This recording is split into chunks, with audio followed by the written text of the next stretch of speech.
Hello students, welcome to my YouTube channel Study at Home with Sandeep Tripathi. So students, in today's class I have taken one more chapter of your Vistas book, and here I have taken chapter number 4, which is the enemy. So before students I start explaining this chapter, one thing I would like to tell you कि ये जो chapter है already काफ़ी lengthy chapter है. So इस chapter को हम लोग almost 3 to 4 parts में finish करेंगे. All right. सो एक एपिसोड वाइज इसके जितने भी चैप्टर्स मैं आपको प्रोवाइड करता रहूँगा, और आप लोग कोई भी इसमें लेक्चर्स मिस नहीं करें क्योंकि ऑलरेडी स्टोरी काफ़ी लेंदी है. तो अगर आपने एक भी चैप्टर, एक भी पार्ट एपिसोड मिस कर दिया तो स्टोरी बिल्कुल भी आपको समझ में नहीं आएगी. And as it is a lengthy story, it means that you must have thorough knowledge of this chapter as well, because it means that there may be any type of question in your board exam, and you will be able to solve only when you have thorough knowledge of the chapter. Okay, so देखिए chapter का नाम ही है the enemy, यानी कि बेटा इसमें एक enemy कोई होगा, उसकी स्टोरी है. And the writer of this chapter is Paul S Buck. तो देखिए यहाँ पे पहले इसको हम पढ़ लेते हैं बिफोर यू रीड, जिससे कि ये कंटेंट हमें बहुत अच्छे समझ में आए. तो एक्चुअल में ये जो स्टोरी है, इस स्टोरी में आप ये इमेजिन आपको करना है कि वर्ल्ड वार का टाइम चल रहा था. और मैं आपको बता दूं, वर्ल्ड वार में जो अमेरिका एक कंट्री है और एक कंट्री जापान, ये दोनों एक दूसरे के एंटी में थे. ठीक है, यानी कि एक दूसरे के एनिमी थी.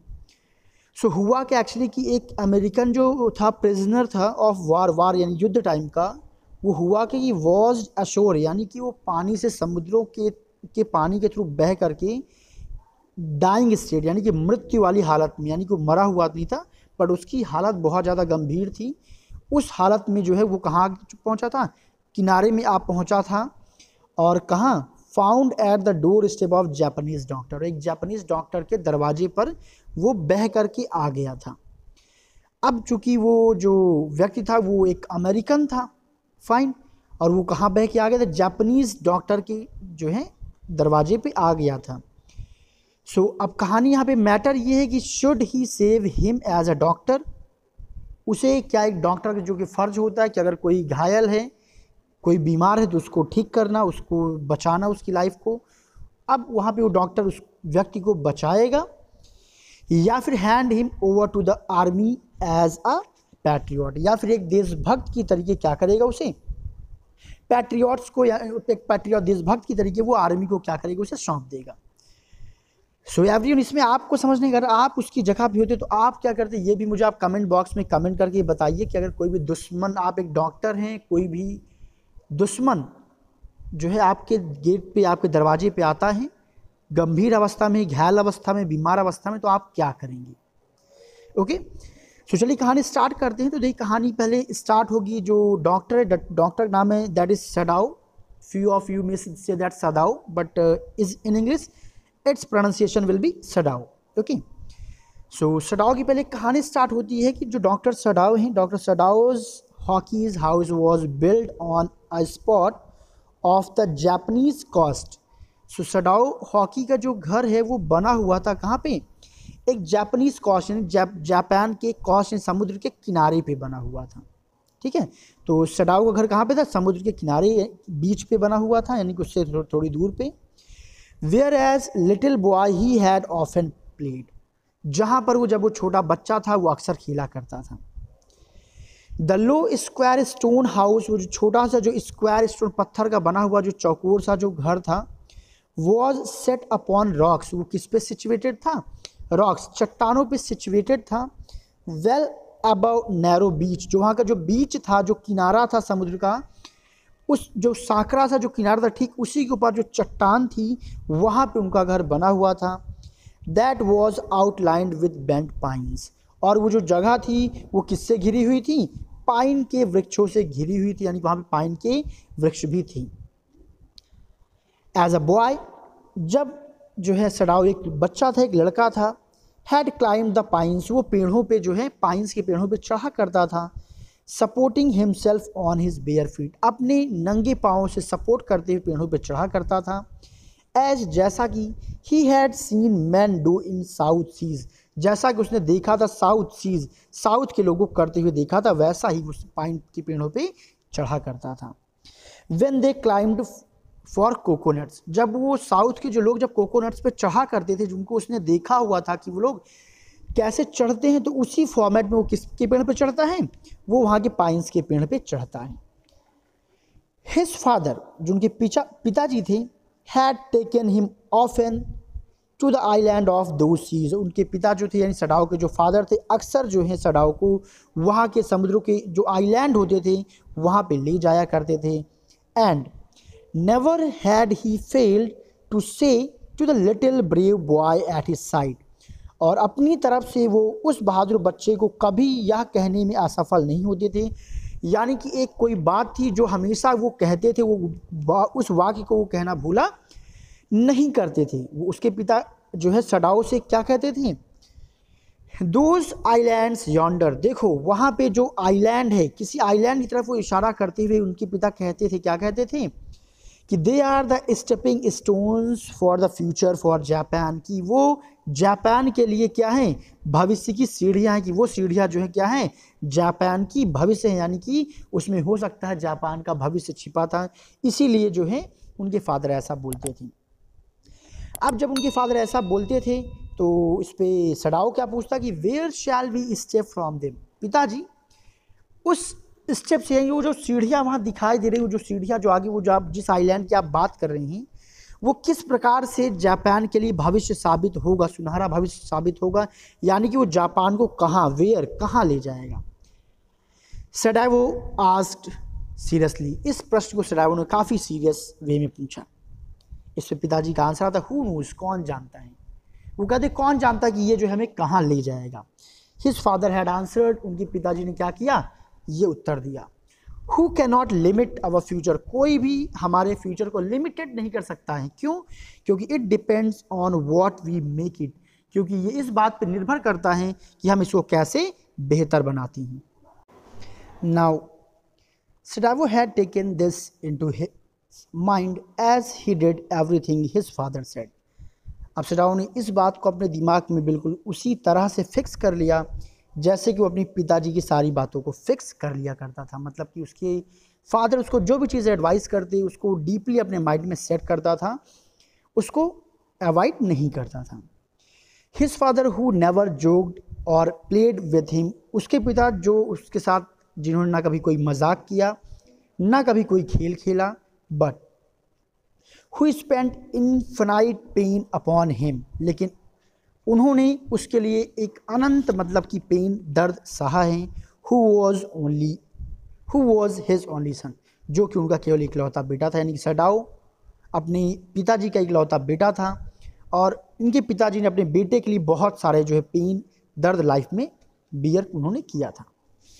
Sadao knew that his education was his father's chief concern, Sadao को पता था कि सडाओ की जो एजुकेशन है वो सबसे बड़ा जो कंसर्न था, मैटर था फादर के लिए, इसीलिए for this reason he had been sent at 22 to America to learn all that could be learn of surgery and medicine, इसलिए 22 साल की उम्र में उसको उसके पिता ने कहाँ भेज दिया, उसको कहाँ जाना पड़ा, अमेरिका जाना पड़ा, वो सब कुछ सीखने के लिए जो किसी व्यक्ति को सर्जरी या मेडिसिन डिपार्टमेंट में सीखने के लिए आवश्यकता होती है, उस सारे नॉलेज को कलेक्ट करने के लिए वो अमेरिका जाता है, यानी कि सडाओ अपना जो करियर है मेडिकल फील्ड में इस्टेब्लिश करना चाहता था। He had come back at 30, और वह 30 साल की उम्र में अमेरिका से वापस आता है। And before his father died he had seen Sadao become famous not only as a surgeon but as a scientist, और इससे पहले कि सडाओ के फादर की मृत्यु होती, उन्होंने अपने बेटे को ना केवल एक फेमस सर्जन बल्कि एक फेमस साइंटिस्ट बनते हुए भी उन्होंने देख लिया था। Because he was perfecting a discovery which render wounds entirely clean, क्योंकि जो सडाओ था वो एक ऐसे प्रोजेक्ट पे, जो एक ऐसे टॉपिक पे यानी ऐसे चीज़ को डिस्कवर कर रहा था, एक ऐसे प्रोजेक्ट पे काम कर रहा था जिसके थ्रू क्या किया जा सकता था, वुंड्स, घाव को पूरी तरीके से ठीक किया जा सकता था। वो इस चीज़ पे इन्वेंशन कर रहा था, इन चीज़ों को और परफेक्ट कर रहा था। He had not been sent abroad with the troops, और इसी वजह से उसे ट्रूप्स यानी कि जो सैनिकों का जो झुंड होता है, यानी कि उसमें जब सेकेंड वर्ल्ड वॉर स्टार्ट हुआ तो यही एक कारण था कि उसे उस ट्रूप यानी सैनिकों के ग्रुप के साथ भी नहीं भेजा गया। एंड ऑल्सो ही न्यू, और साथ में वो यह भी जानता था क्या कि there was some slighter danger that the old general might need an operation for a condition for which he was now being treated medically. और थोड़ा सा जो वहाँ के जो जनरल मेजर थे वो काफ़ी ओल्ड थे, बुजुर्ग थे, उनको भी थोड़ा सा खतरा था और उनका क्या होना था, ऑपरेशन हो सकता था, उनकी ऑपरेशन भी होता, जिसके लिए क्या हो रहा था, उनका मेडिकली ट्रीटमेंट भी चल रहा था, तो हो सकता है उनका ऑपरेशन करना पड़ता। इस वजह से भी सडाओ को उस ट्रूप में नहीं भेजा गया। और देखते हैं आगे फिर क्या होता है कि for this possibility Sadao was being kept in Japan, और इन्हीं सब पॉसिबिलिटीज़ की वजह से सडाओ को कहाँ रुकना पड़ा, जापान में रुकना पड़ा। सो स्टूडेंट्स देखिए अभी तक ये सारी बातें जो चल रही हैं ये केवल सडाओ का जो बैकग्राउंड था, अब तक की जो जर्नी थी, उस घटना कोई घटना घटी थी उसके बिफोर की, तो वही चीज़ें यहाँ पे एक्सप्लेन की जा रही है। ठीक है, अब देखिए क्या होता है कि फिर एक दिन किसमें घटना आगे की पैराग्राफ में मेंशन है क्या कि clouds were rising from the ocean now. जिस दिन की घटना वहाँ पोएट कहते हैं कि उस दिन जो क्लाउड्स हैं, जो बादल हैं, वो समुद्र से ऊपर की ओर उठ रहे थे। The unexpected warmth of the past few days, और जो अनएक्सपेक्टेड मतलब वो मौसम जिसकी उम्मीद नहीं थी, बिना मौसम वाली जो गर्मी थी वो पिछले कुछ दिनों से जो उठ रही थी, उसने क्या किया, had night drawn heavy fog from the cold waves. वो अपने साथ काफ़ी हैवी फॉग लेके आई, किस साथ, कोल्ड ठंडी धाराओं के साथ। वह अपने साथ काफ़ी हैवी फॉग लेके आती, यानी पिछले कुछ दिनों से जो एक अनएक्सपेक्टेड जो वार्म थी उस वो अपने साथ क्या लेके आती हैं, काफ़ी हैवी फॉग कोल्ड वेव्स के साथ लेके आती, यानी समुद्र में काफ़ी ठंडी तरंगे बहती हैं और उसके साथ बहुत ही ज़्यादा जो है फॉग, धुआं यानी कि फॉग भी, मिस्ट भी उठता है, कोहरा भी छा जाता है। अब हुआ कि Sadao was mist hide outline little island near the shore, और सडाओ ने देखा कि जो मिस्ट था, जो कोहरा था, वो छिपा रहा था, ढक रहा था किसको, जो लिटिल आइलैंड है नियर द शोर, शोर जो किनारा है, किनारे के पास में जो आइलैंड है, वही आइलैंड स्टूडेंट्स जिसके बारे में उसके पिताजी बताया करते थे। ठीक है, उस आइलैंड को वो कोहरा क्या कर रहा था, धीरे धीरे ढक रहा था। Then creeping up the beach below the house, और क्रीपिंग इसके बाद घसीटते हुए, फिसलते हुए वो जो कोहरा है कहाँ, घर के नीचे भी आ पहुँचा था।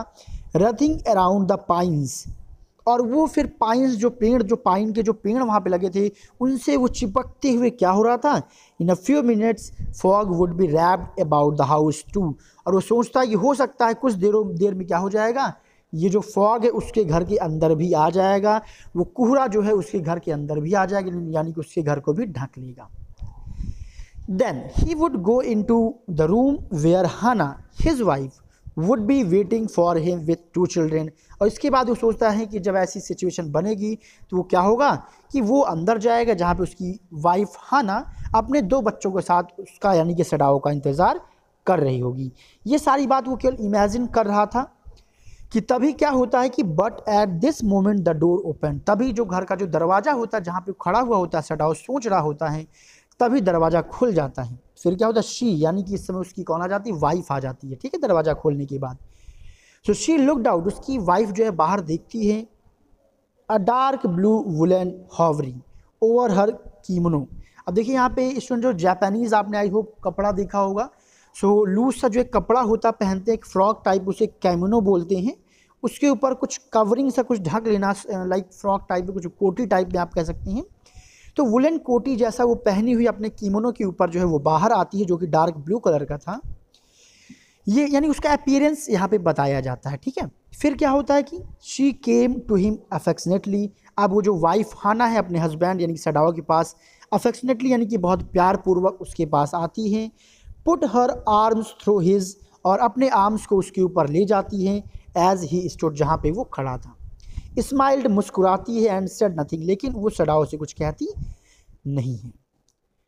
ही हैड मेट हाना, अब देखिए यहाँ पे जो बेटा कहानी स्टार्ट होती है वो थोड़ा सा पुराने में कहानी स्टार्ट होती है, आखिर में जो हाना है और सडाओ है इनकी मुलाकात कैसे होती है। ठीक है, so he had met Hana in America, actual में हाना से जो है सडाओ की मुलाकात अमेरिका में हुई थी। आप समझ गए होंगे कि कब हुई होगी, जब वो अमेरिका गया था अपने प्रैक्टिसिंग के लिए। But he had waited to fall in love with her until he was sure she was Japanese. लेकिन वह उसके प्यार में तब तक नहीं पड़ता है जब तक कि वह यह बात में कन्फर्म नहीं हो जाता है कि वह जापानीज़ है। यानी कि सडाओ का मानना था कि अगर वो किसी लड़की से प्यार करेगा तो उसके लिए क्या होना बहुत ज़रूरी है कि वो जापानीज़ ही हो। तो जब उसे पता चल गया कि हाना एक जापानीज़ लड़की है, तभी उसने अपनी बात को आगे बढ़ाया। His father would never have received her unless she had been pure in her race. उसका दूसरा कारण भी वो यहाँ पे ये बताता है कि उसके प्यार में वो क्यों नहीं शुरू में पड़ा जब तक कि वो कंफर्म नहीं हो गया कि वो जापानीज़ है, क्योंकि उसके पिताजी कभी भी उसे रिसीव यानी स्वीकार नहीं करते अनलेस जब तक कि वो पूरी तरीके से उन्हीं की रेस यानी उन्हीं की प्रजाति यानी कि जापानीज़, अगर वो प्योर यानी कि 100% जापानीज़ ना होती तो पिताजी भी क्या नहीं करते, उसको रिसीव यानी कि उसको एक्सेप्ट नहीं करते, यानी कि उसकी शादी के लिए हाँ नहीं कहते। He wondered often whom he would have married if he had not met Hana। कई बार अब यहाँ पे थोड़ा सा कमेंटिंग फॉर्म में जो है लिखा गया है, राइटर ने लिखा है कि अक्सर जो सडाओ था वो वॉन्डर्ड सरप्राइज होता था किस बात को लेकर के कि अक्सर जो है कि whom किससे, ही वुड मैरी वो किससे शादी करता अगर उसकी मुलाकात किससे नहीं होती, हाना से। सडाओ सोचता अगर मेरी मुलाकात हाना से ना हुई होती तो फिर वो किससे जो है शादी करता। And by what luck he had found her in the most casual way, क्योंकि उसकी जो उससे मुलाकात हुई थी बहुत ही कैजुअल वे में हुई थी। बाई चांस लिटरली यानी कि बहुत एक बाई चांस उससे जो है उसकी मुलाकात हुई थी। कहाँ मुलाकात हो गई थी? At an professor's house. उसकी मुलाकात एक बाई चांस यानी कि इत्तेफाक से कहाँ हो गई थी? प्रोफेसर के घर पे हो गई थी। तो सोचता अगर मेरी मुलाकात प्रोफेसर के घर पे हाना से ना हुई होती और उससे मुझे प्यार ना हुआ होता तो आखिर मेरी शादी किससे होती। अक्सर वो इस बात पे जो है वंडर रहता, सोचता रहता था। And the professor and his wife had kind people. जिस प्रोफेसर के घर पे लोगों की मुलाकात हुई उसके बारे में आगे जो राइटर बताते हैं कि एक्चुअल जो प्रोफेसर थे और उनकी जो वाइफ थी वो काफ़ी काइंड हार्टेड पीपल थे and anxious to do something for their few foreign students. और हमेशा अपने विदेशी बच्चों के लिए कुछ ना कुछ करने के लिए जो है हमेशा तैयार रहते थे। एंड स्टूडेंट्स अपने कुछ विदेशी बच्चों के लिए हमेशा कुछ ना कुछ करने के लिए तैयार रहते थे। द स्टूडेंट्स दो board had accepted this kindness. जो स्टूडेंट्स होते थे फॉरेन, यद्यपि वो भले बोर हो जाते थे लेकिन वो इस काइंडनेस को स्वीकार करते थे, इस दयालुता को स्वीकार करते थे। Sadao had often told Hana. Sadao अक्सर जो है हाना यानी कि अपनी वाइफ को बताया करता था। क्या बताया करता था?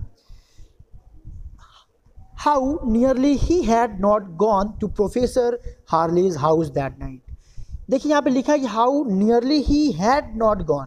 इसका मतलब ये है कि वह मतलब वहाँ जाने के लिए बहुत कम ही सोच रहा था, यानी कि शायद ही वह प्रोफेसर हार्ले के घर जाने का विचार कर रहा था उस रात। यानी कि जिस रात हाना की और सडाओ की मुलाकात हुई, तो जब सडाओ प्रोफेसर के घर पहुंचा तब मुलाकात हुई उस रात। लेकिन वास्तव में क्या था कि उस रात सडाओ का कोई भी विचार नहीं था प्रोफेसर के घर जाने के लिए, लेकिन बाय इत्तेफाक उसे जाना ही पड़ गया।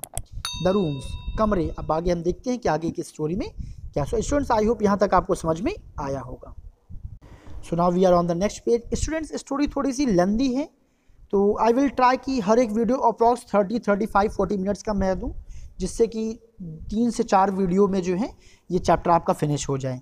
और एक बार मैं फिर रिपीट करूँगा, जिन्होंने भी चैनल को सब्सक्राइब नहीं किया है चैनल को सब्सक्राइब कर लें और नोटिफिकेशन बेल को ऑन कर लीजिए, जिससे कि नेक्स्ट टाइम जो भी लेक्चर्स आगे मैं अपलोड करूँ उसकी वीडियोज़ आपको ईजिली मिलती रहें। सो वर शोरूम, तो वो कहता क्या कि कारण क्या था ना जाने का, क्योंकि एक्चुअली प्रोफेसर का जो कमरा था वो काफ़ी जो है क्या था, छोटा था। And the food so bad, और वहाँ पे जो खाना मिलता जो है वो भी काफ़ी ख़राब रहता था। The professors wife so valuable, और जो प्रोफेसर की जो वाइफ थी वो काफ़ी वैल्यूबल थी, यानी काफ़ी टॉकेटिव थी, वो बहुत ज़्यादा बोलती भी थी। बट ही हैड गॉन, लेकिन वो गया एंड देयर ही फाउंड हाना, और वहाँ उससे मुलाकात किसकी हो गई? हाना से हो गई। ये बात अक्सर जो है वो अपनी पत्नी को बताया करता था। अ न्यू स्टूडेंट, और हाना वहाँ पे किस रूप में आई थी? एक नए स्टूडेंट के रूप में आई थी। Had felt he would love her if it were at all possible. और जैसे ही वो हाना को देखता है वो उसके दिमाग में आ जाता है कि ये जो मैं जो है क्या करूँगा, हाना से प्यार ज़रूर करूँगा अगर ये संभव हुआ तो। Now he felt her hand on his arm and was aware of the pleasure it gave him. अब फिर हुआ क्या कि हाना ने अपना हैंड शेक किया होगा किससे? सडाओ से किया होगा या किसी वजह से सडाओ के ऊपर अपना हाथ रखा होगा। तो वही आगे वो बताता है कि उस एक्सप्रेशन को, उस फीलिंग को, कि now he felt her hand, कि मैंने जो है उसके हाथ को महसूस किया, ऑन हिज आर्म, अपनी बाह पे, एंड वॉज अवेयर, मुझे पूरा, मैं बिल्कुल अवेयर था, द प्लेजर, उस आनंद से, इट गिव, जिसने मुझे दिया, यानी जब उसने जो अपना हाथ मेरे ऊपर हाथ रखा तो मुझे जो प्लेजर मिला वो प्लेजर मैं कभी भी भूल नहीं सकता हूँ, वो मुझे अभी भी याद है। इवन दो, यद्य भले ही, they had been married years, उन्हें उनकी शादी हुए सालों हो गए हों, and enough to have 2 children, और भले ही उनके 2 बच्चे हो गए हों, लेकिन राइटर कहते कि अभी भी मुझे वो प्लेजर याद है, वो आनंद मुझे अभी भी याद है। For they had not married heedlessly in America, उन्होंने जल्दबाजी में, लापरवाही में, जल्दबाजी या लापरवाही में उन्होंने शादी नहीं किया। They had finish their work at school, वो अपना वर्क स्कूल में उन्होंने फिनिश किया, यानी कि अपनी स्टडी उन्होंने कंप्लीट किया। And had come to Japan, और उसके बाद वो जापान वापस आए। And when his father had seen her, इसके बाद उसके पिताजी ने, सडाओ के पिता ने उसको देखा। And the marriage had been arranged in the old Japanese way, और उस शादी को जो है अरेंज किया गया किस फॉर्म में? जो पुराना जो पारंपरिक तरीका था जापान का, वह उस तौर तरीके से उनकी शादी हुई। Although Sadao and Hana had talked everything over beforehand, भले ही सडाओ और हाना ने सब कुछ पहले ही बातचीत कर रखा था। दे वर परफेक्टली हैप्पी, और वास्तव में वो लोग परफेक्टली यानी अपनी शादी से बहुत ज़्यादा खुश थे, कोई दिक्कत नहीं थी। Laid her cheeks again, she laid her cheeks against his arm, और कहानी फिर से वहीं पे आ जाती है कि जब वो गेट खोल करके उसकी वाइफ उसके पास आती है और अपने हाथों को उसके ऊपर रखती है, उसके बाद क्या कहते हैं, इसके बाद वो अपने चीक्स को क्या करती हैं, उसके हाथों के पास में, बाह के पास में ले जाती है। नाउ अब देखिए क्या होता है। इट वॉज, धीरे धीरे हम लोग उस क्रूशल मोमेंट की तरफ चलेंगे जहाँ पे थोड़ा सा कुछ सरप्राइजिंग चीज़ें मिलेंगी, आपको भी स्टोरी में स्टूडेंट्स थोड़ा सा अच्छा लगेगा कि आखिर उस सिचुएशन में क्या होगा, ठीक है। So it was at the moment that both of them saw something black come out the mist. अब देखिए यहाँ से कहानी में थोड़ा सा ट्विस्ट आएगा, आप लोगों को भी कहानी इंटरेस्टिंग लगेगी। अब क्या हुआ, अब ये वो समय था जब उन दोनों ने उस बाहर जो काफ़ी घना कोहरा था उससे किसी को आते हुए देखा, किसी समथिंग ब्लैक, किसी काले, बिल्कुल काला सा कोई एक इमेज को उस मिस्ट से, कोहरे से बाहर आते हुए इन्होंने देखा। और इट वॉज अ मैन, उस कोहरे से जो व्यक्ति बाहर आया वो आदमी था। He was flung up out the ocean, और ऐसा लगा कि उस ओशियन से फ्लंग अप मतलब होता है फेंकना, यानी कि झटके से बाहर आना, और ऐसा लगा हो कि जैसे ओशियन से उसे क्या कर दिया गया हो, बाहर फेंक दिया गया हो। हाँ, फ्लंग, उसे फेंक दिया गया हो। इट सीम्ड, ऐसा लग रहा था क्या, to his feet by a breaker, की वो एक पैर से जो है लंगड़ाते हुए, टकराते हुए क्या होता है, फ्लंग हो जाता है, यानी कि गिर जाता है। ही स्टैगर्ड, वो लंगड़ाता है, अ फ्यू स्टेप, कुछ कदम तक, and his body outlined against the mist, और इसके बाद फिर से उसकी जो बॉडी होती है, उसका जो वो दिखता है, उसका जो एक शेप, वो फिर से जो है उस मिस्ट में, उस कोहरे में खो जाता है, यानी कोहरे से फिर से घिर जाता है। उस समय his arm above his head, उस समय उसका जो बाहें थे वो सर के ऊपर था। Then he curled mist hide him again, और इसके बाद जो मिस्ट था उसने उसको दोबारा से ढक दिया। और जब ये सीन दिखता है तो उसकी वाइफ जो रहती है कहती है, हु इज़ दैट, अरे देखो वहाँ कौन है। हाना क्राइड, हाना चिल्लाते हुए बोलती कि अरे वहाँ कौन है, यानी कि वो कौन है। शी ड्रॉप्स सडाउज आर्म, वो सडाओ का हाथ गिराती है। And they both leaned over the railing of the वरांडा, और वरांडा से होते हुए रेलिंग की तरफ थोड़ा सा झुकते हुए क्या करते हैं, वहाँ पर देखने की कोशिश करते हैं। Now they saw him again, और उन्हें फिर से उसे दोबारा देखा, यानी कि फिर से वो कोहरे से बाहर आ जाता है, या फिर यूँ कहीं कोहरा फिर से वहाँ से हट जाता है। The man was on his hand, वहाँ पे एक आदमी था जो अपने हाथ एंड नीज और अपने घुटनों पे क्रॉलिंग क्या कर रहा था, रेंग रहा। वहाँ पे एक आदमी था जो अपने हाथ और घुटनों के बल वहाँ पे रेंग रहा था। And then they saw him fall on his face and lie there. फिर उन्होंने देखा कि जो वो व्यक्ति जो समुद्र से बाहर आया था वो वहाँ पर अपने चेहरे के बल गिर जाता है एंड लाई देयर, और वहीं पे पड़ा रहता है। अब फिशरमैन परहैप्स सडावो सेड, अब चूंकि वो एक बीच था तो वहाँ पे अब सडावो एक प्रेडिक्शन करता है कि कहीं ये कोई शायद फिशरमैन तो नहीं था, कोई मछुआरा तो नहीं था। वॉच्ड फ्रॉम हिज बोट, जो अपने नाव से बह के चला आया हो। He ran quickly down the steps and behind him, and वह तेजी से क्या करता है, अपनी सीढ़ियों से उतरता है और भागना शुरू कर देता है। बिहाइंड हिम, फिर उसके पीछे पीछे एक्चुअल में उसकी जो वाइफ होती है हाना वो आती है। सुन चलते हैं नेक्स्ट पेज पे, और नेक्स्ट पेज को एक्सप्लेन करने के बाद आज के लेक्चर को यहीं पे हम लोग ब्रेक करेंगे। So now we are on the next page. Hana came, तो उसके पीछे जो है कौन आती है, हाना जो है भागती हुई आती है। हर वाइड स्लीव्स फ्लाइंग, और हाना के जो कपड़े जो मैंने आपको ऑलरेडी बताया काफ़ी लूज होते, उसके स्लीव्स जो है उड़ रहे थे। अ माइल और 2 away on the either side there were fishing village, और वहीं बीच से लगभग 1 या 2 मील दूर दोनों साइड पर मछुआरों के घर थे। But here was only the bare, लेकिन ये जो घर था वो यहाँ पे इकलौता था। एंड लोनली कॉस्ट, और ये उस किनारे पे बिल्कुल अकेला घर था, किसका, सडावो का। डेंजरस विद रॉक, और जो किससे, इस खतरनाक पहाड़ियों पे जो किससे घिरा हुआ था। Now the Surf beyond the beach was spiked with rocks, और जो सर्फ यानी जो फॉग था, जो समुद्र का जो फॉग होता है ना, सर्फ जो फॉग उठता है, आप लोग समझ गए होंगे। बियॉन्ड द बीच, जो बीच के बीचों बीच था। स्पाइक्ड, वो कट रहे थे, फट रहे थे, विद रॉक्स, चट्टानों से, यानी कि वो पानी के लहरों के साथ जो फॉग आता, जो फॉग आ जाता है, जैसे फेन आप कह सकते हैं बेसिकली हिंदी में। फेन जब पत्थरों से टकराता तो वो जैसे कि फट जाता हो बीच में, बीच से, यानी कि पानी की लहरें काफ़ी तेज़ी से वहाँ पे चल रही थी। यहाँ पे कहने का ये मतलब है। समहाउ, किसी तरह से, the man had manage to come through them, किसी तरीके से वो जो आदमी था, जो घायल आदमी था, जो उस वहाँ पे गिरा हुआ था, वो मैनेज करके देम यानी कि हाना और सडावो तक आने की कोशिश करता है रेंगते हुए। He must be badly torn, torn का मतलब यहाँ पे स्टूडेंट्स घाव है यानी घायल होना, और वो जो है कहता है कि वो जो है ज़रूर क्या होगा, घायल होगा। अब इसके बाद वो दोनों यानी कि सडावो और हाना उसके पास पहुँचते और क्या देखते हैं, दे सॉ, वो देखते हैं, when they came toward him, जब वो जो है उसके पास आते हैं, that Indeed it was so, वास्तव में वो वैसा ही था, यानी कि वो बहुत ही ज़्यादा घायल था।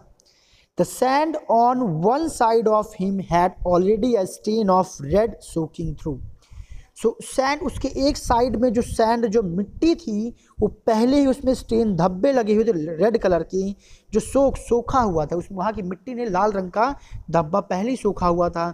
यहाँ पे स्टूडेंट्स कहने का मतलब ये था उसकी बॉडी से इतनी ज़्यादा ब्लीडिंग हो रही थी कि वहाँ का एक साइड जो था वो खून से, ब्लड से क्या हो चुका था, रेड हो चुका था, इतना ज़्यादा वुंड, उससे घाव लगा हुआ था। ही इज़ वुंडेड, वो घायल हैं। सडावो एक्सप्लेन करते मतलब एक्सक्लेम, चीखता है। He made haste to the man, वो जल्दी से उस आदमी के पास जाता है। हु ले मोशनलेस, जो बिल्कुल भी मोशनलेस, मतलब उसमें बिल्कुल भी मोशन नहीं है, मोशनलेस अवस्था में वो पड़ा हुआ है। His face in the sand, और उसका जो चेहरा है वो मिट्टी की तरफ धंसा हुआ है। An old cap struck to his head soaked with sea water, और उसके सर पे एक कैप है जो कि पानी के वाटर से बिल्कुल भीगा हुआ है। He was wet rag garments, वो भीगे फटे हुए कपड़ों में था। सडावो स्टॉप्ड, सडावो रुक जाता है। Hana at his side, Hana उसके एक साइड में होती है। And turn the man's head, और उस आदमी के चेहरे को घुमाती है, यानी चेहरे को सीधा करते हैं। And they saw the face, और वो लोग क्या करते हैं, उसका चेहरा देखते हैं, उस व्यक्ति का। अब चेहरा देखने में क्या होता है, a white man, Hana whispered, Hana whispered, फुसफुसाते हुए कहती हैं, सडो सारे ये तो क्या है, एक वाइट आदमी, यानी कि ये तो एक अमेरिकन है, और अमेरिकन क्या थे, सेकेंड वर्ल्ड वार में उनके दुश्मन थे, यानी कि कहने का मतलब ये था ये तो एक दुश्मन की बॉडी है, हाना ये कहना चाहती है। Yes it was a white man, हाँ अरे ये तो एक वाइट मैन है। The wet cap fell away and there was his wet yellow hair, उसका जो कैप था वो गीला कैप गिर जाता है। अब उसका जो भीगा हुआ जो येलो कलर का जो हेयर होता है, जो वाइट पर्सन्स होते हैं उनके जो हेयर होते हैं वो गोल्डन एंड येलो होते हैं, तो इसलिए यहाँ पे लिखा गया उसका जो येलो हेयर होता है वो भी क्या होता है, फेस के सामने फिलहाल दिखता है। लॉन्ग काफ़ी लंबे थे, एज दो जैसे कि for many weeks it had not be cut, कि कई सप्ताह से इन बालों को कट ना किया गया हो, इसलिए काफ़ी लंबे थे। And upon his young and tortured face was rough yellow beard, और उसके उस यंग जवान एंड टॉर्चर्ड मतलब उस घायल चेहरे पे जो है येलो दाढ़ी बियर्ड भी थी। ही वॉज अनकॉन्शियस, वो बेहोश था। And knew nothing that they did for him, और वो कुछ भी नहीं जानता था कि सडाओ और हाना ने उसके लिए क्या किया।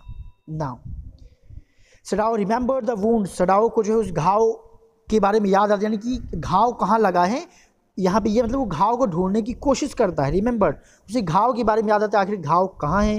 And with his expert fingers he began to search for it, और अपने एक्सपर्ट फिंगर से वो क्या करता है, घाव को ढूंढना स्टार्ट कर देता है। Blood flowed freshly at his touch, और जैसे ही वो टच करता है घाव पे एक फ्रेश ब्लड फिर से बहना स्टार्ट हो जाता है, यानी घाव उसका ताज़ा हो जाता है।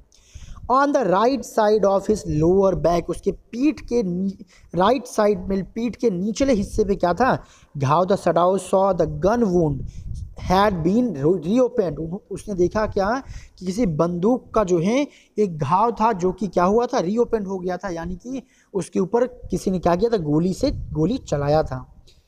And the flash was black and with the powder, और चूँकि जो बुलेट थी, बुलेट के पाउडर की वजह से वहाँ पे जो फ्लैश था वो भी क्या हो गया था, ब्लैक हो गया था। Some time not many days ago the man had been shot and had not been tended, है कि कुछ ये ज़्यादा दिन की बात नहीं थी, कुछ ही दिन पहले क्या किया गया था, इस आदमी को मारा गया था। And had not been tended, और इसकी फिर केयर नहीं की गई। It was bad chance that the rock had struck the wound, और उसके लिए भी सबसे बैड चांस, सबसे बुरा हाल एक और ये हो गया कि जो वहाँ की जो चट्टानें थी समुद्र से, वो भी उस घाव से टकरा गई थी। यानी कि आप सोचिए, एक तो उसके पहले घाव लगा हुआ था, वो काफ़ी गंभीर स्थिति में था, और जैसे ही पानी के झोंके से वो टकरा करके चट्टान से टकराता है, तो जिस पॉइंट पर टकराता है वहीं पर उसे घाव लगा हुआ था, उसे वहीं पर उसे बुलेट लगा हुआ था। Oh how he is bleeding, अब इस पर हाना विस्पर्ड अगेन इन सोलेमन वॉइस, हाना जो है एकदम धीरे वाली आवाज़ में जो है, पिटी आवाज़ में, दया वाली आवाज़ में बोलती, करे देखो कितनी ज़्यादा ब्लीडिंग हो रही है। The mist screen them now completely, और उस कोहरे ने फिर से उन लोगों को फिर से पूरी तरह से ढक दिया। And this time of day no one came by, और इस तरह के मौसम में, दिस टाइम ऑफ डे मतलब होता है इस तरह के मौसम में वहाँ पे किसी के भी आने का जो है चांस नहीं था। The fisherman had gone home, fisherman घर चले गए होंगे। And even the chance of beach combers, beach comber students उससे बोलते हैं जो बीच पे आते हैं, कुछ ना कुछ तलाशते रहते हैं कि उन्हें समुद्र पे मिल जाए, ठीक है। Would have come consider the day at the end, the day at the end का मतलब है कि आज का दिन भी अंत की तरफ है, यानी कि आज का दिन भी बेकार है, ये समझ करके बीच कॉम्बर्स भी नहीं आएंगे, बीच पर जो कुछ तलाशने वाले लोग आते हैं वो भी आज नहीं आएंगे।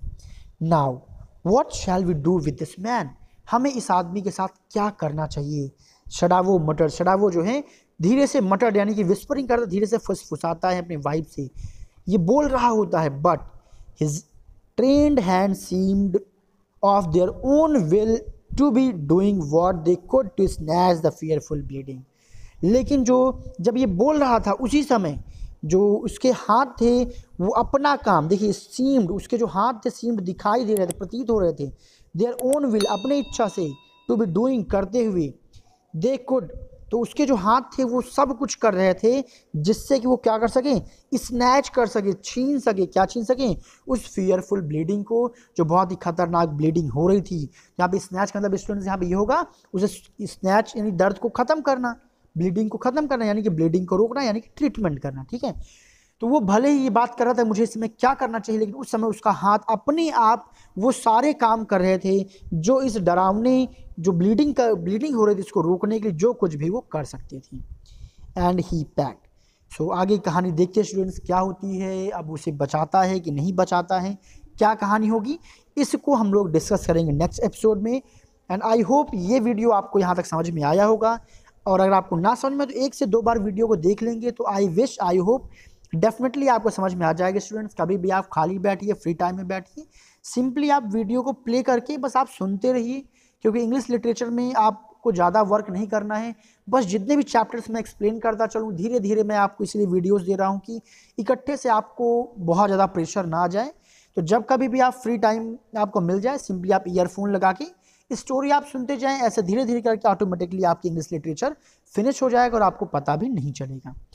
सो चलिए स्टूडेंट्स, आज की क्लास को यहीं ब्रेक करते हैं। See you soon with the next video.